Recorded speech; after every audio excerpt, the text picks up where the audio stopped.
Bem, eu resolvi apelar para o Max para falar sobre efeitos, porque eu queria explicar para vocês o seguinte. Muita gente trabalha com o Max a vida inteira utilizando unicamente as ferramentas default do programa, pelo tipo de trabalho que é desenvolvido e porque a pessoa em si não vê a necessidade de operar ferramentas mais específicas ou mais sofisticadas, ok? Isso causa uma certa frustração em quem está assistindo um tutorial mais básico, porque você acaba tendo contato com algumas ferramentas que não fazem parte da estrutura básica do software, ok?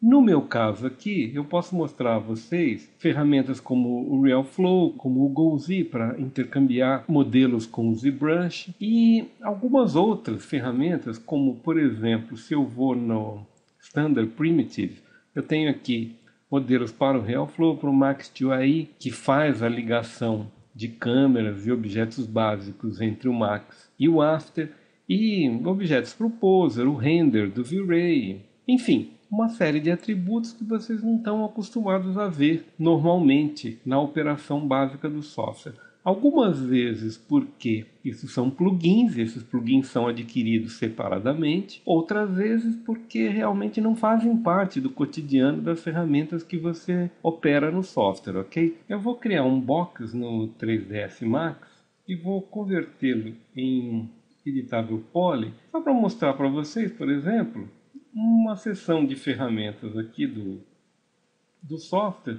que normalmente quem trabalha com a operação básica do software não está acostumado a ver essas ferramentas, por exemplo, ok?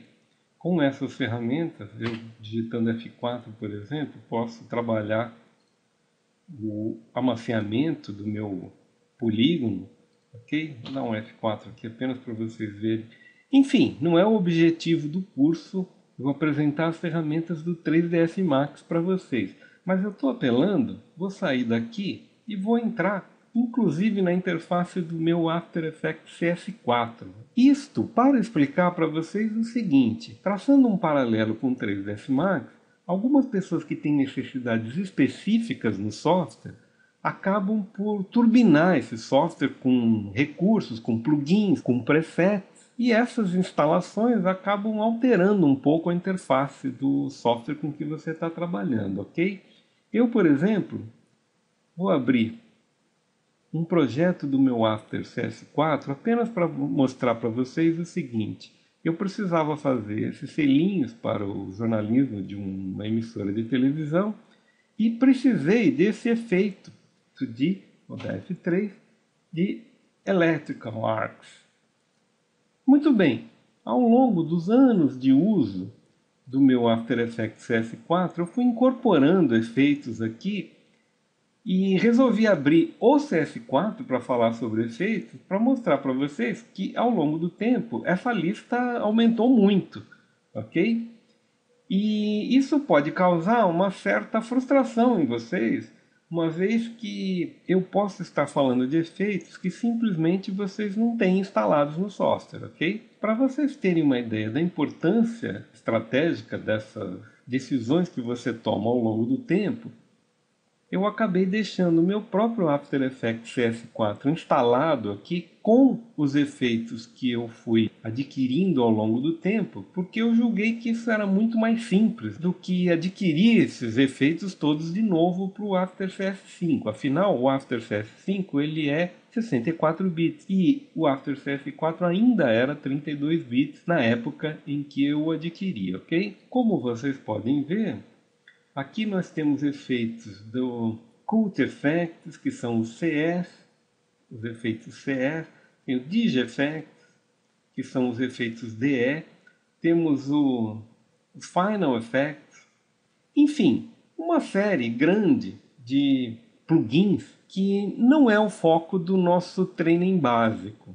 Mas eu acho interessante que vocês saibam que eles existem. Alguns não existem mais porque seus desenvolvedores foram incorporados por outras empresas. Enfim, no final desse training eu vou voltar a falar sobre efeitos, mas já na área de plugins. Já pode-se considerar um setor avançado do nosso treinamento. E muitos instrutores simplesmente desconsiderariam essa área para abordá-la num treinamento mais avançado, ok? Eu vou sair do meu After CS4, vou minimizar o Max também e voltamos ao After CS5, que é o objeto do nosso treinamento, ok? Nele eu vou criar uma nova composição, as condições já são as mesmas.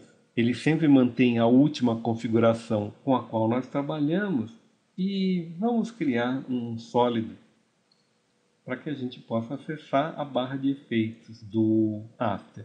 Como vocês podem reparar, o After CS5 tem uma quantidade bem menor de efeitos que aqueles que eu mostrei para vocês no CS4, uma vez que eu não vi aqui a necessidade de instalar tantos plugins e tantos presets diferentes de efeito. O que eu acho importante que vocês tenham em mente aqui é os efeitos eles são divididos em determinadas categorias. Aqui em cima eu tenho uma área que são dos últimos efeitos que eu utilizei, que eu posso repeti-los caso isso seja uma operação repetitiva dentro do meu processo de construção. E aqui nós temos as várias subpastas divididas em área de atuação. Ou seja, nós temos efeitos de áudio, temos efeitos de blur, eu já mostrei para vocês o Gaussian Blur, que são efeitos de desfoque sobre a imagem, efeitos de canal, efeitos de correção de cor, que nós já usamos bastante ao longo do curso,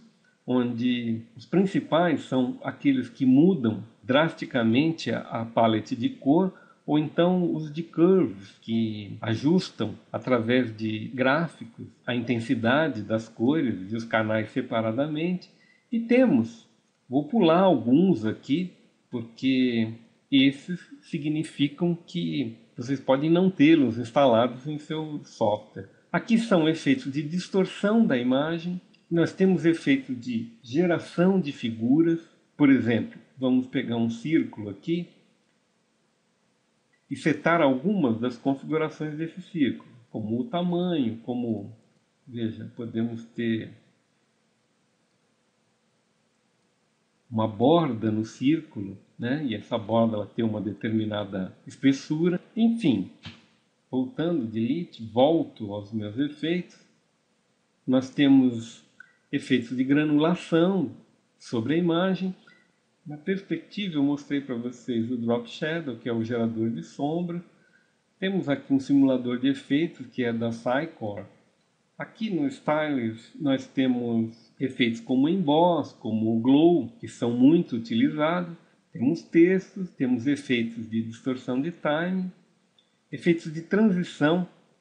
Por exemplo, se eu tiver uma Venetian Blind, fizer uma transição nessa, nós teremos uma persiana, que é um recurso muito comum utilizado para criar grafismos. Enfim, eu não quero causar algum tipo de frustração para vocês e eu pretendo, na última dessas aulas aqui, fazer uma série de presets para vocês entenderem como é a operação de certos efeitos no After Effects. Também no final desse treinamento eu vou abordar um overview sobre os plugins mais importantes que vocês podem adquirir para turbinar o seu After Effects, ok? Acho que vocês têm um interessante overview técnico dos efeitos do After Effects e nós vamos nos ver no próximo vídeo.